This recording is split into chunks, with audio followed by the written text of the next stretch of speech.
The mission for the company is pretty simple. We're about creating jobs, and we're about economic self-sufficiency. We're not just creating jobs, we're about job opportunities.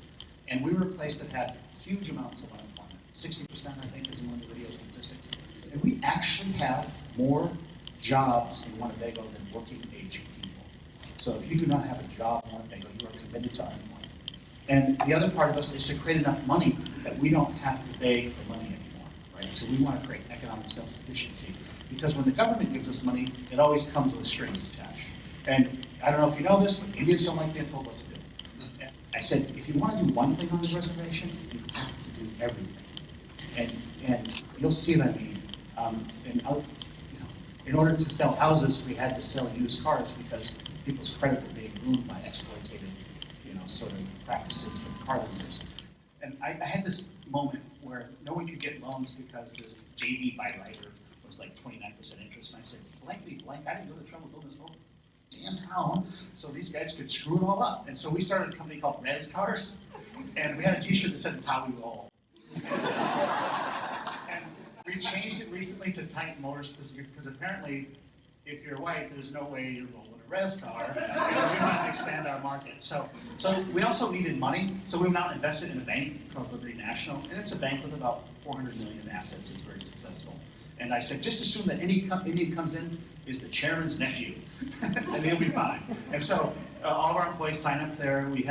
We're the largest depositor of the bank between Ho-Chunk and the tribe. It gives us influence. Right? We also separated the business from the politics. We have. Maybe don't know about reservations, but they are politically active environments. And you can't fire the chairman's cousin or nephew and survive it necessarily. So we had to create a different system, and we did that. Our board of directors is blended. We have 2 council members out of 5. It's just enough to keep communication going, not so much to have interference. And that structure has been duplicated dozens of times by other tribes, the exact structure. And so we wanted to create a middle class. Because we were all poor, but we had a narrow range. We had our strong community leaders, and our poor people lived in the same range. And so we were losing that body of our community, so we wanted to develop a middle class. We just built a house for somebody whose appraisal came in at $225,000. We gave them $65,000 in down payment assistance, and they now have $65,000 in equity in their home. Now think about it. When you don't have a mortgage, there's no such thing as a home equity.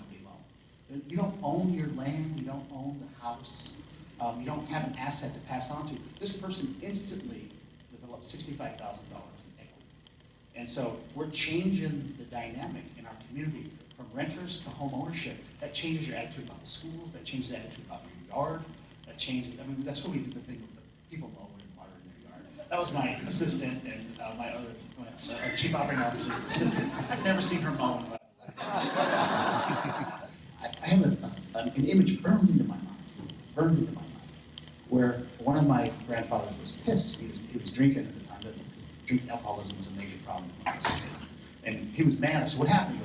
He goes, I was working on some farm, and this farmer, he was doing day labor,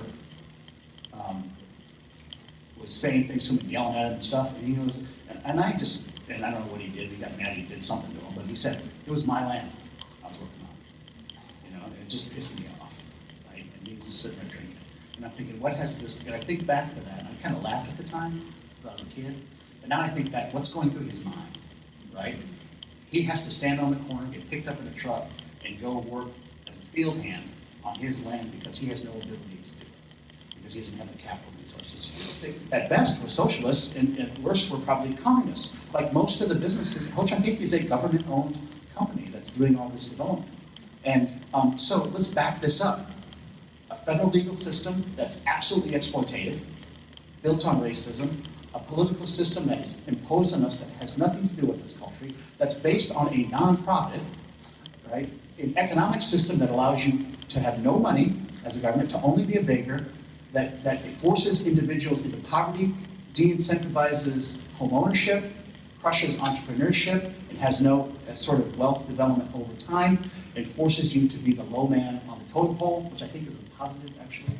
The high man on the totem pole.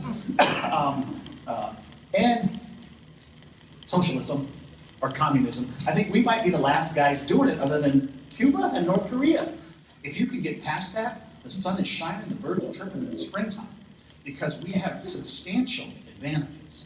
We've just never had capital do anything about it. We write our own laws, right? That's why Indians think of like gaming or tobacco or gasoline, cheap gas, because we can change the tax code that gives ourselves an advantage. Now, the other advantage we have is we can't be sued, sovereign immunity. That's a good one, especially if you're going to do things crazy on the reservation, say, I'm not paying that tax anymore. They said, yes, you are. I said, they said, you have to. I said, I know I have to, but I'm not going to. The other one, we don't pay federal income tax, and we don't pay federal income tax wherever we are. So we bought a housing company in Minnesota, and what they used to pay in taxes, they paid the debt to buy the company. And it's 500 miles from our reservation. And the word for uncle is data. And the joke is Data Sam paid for that company for us. What we do is we think of cultures as traditions in our world, you know, and those traditions are based on a different economic reality. You know, we're not hunter-gatherers anymore, we're not subsistence farmers.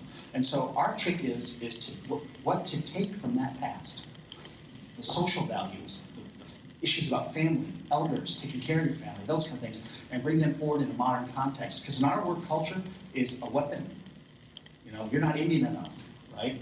I said, well, you may be Indian enough, but you're not taking care of your kids, right? I mean, how's that Indian, right? So we have all these sort of debates. So it's both a tool and a weapon in our world. And so what we need to do is create a cohesive sort of cultural, ethical, moral system and figure out how that, how to integrate that into our community in a consistent way.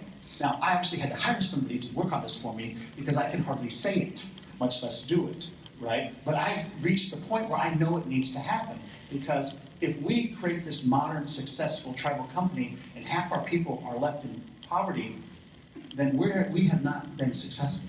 And so we've got to figure out what the ethical, moral system is that brings us forward. And that's going to be the big challenge for us for the next couple of years. And now we're taking the money we're making, if you remember our chart, we're getting more capital, and we're putting into things that are harder to lose. See, right now, if the state came after us or the feds came after us, our tobacco business would go away. If they changed the federal laws, our government contracting business would go away. And that makes me nervous. And if you're an Indian and you have something of value, you are stupid to think you can hang on to it with the political, economic, legal system out there. And so we are paranoid. So we've been buying up all this land and doing all this real estate development. So I told my board, we're doing it for the future. And one of my board members said, oh, they'll never take our lands.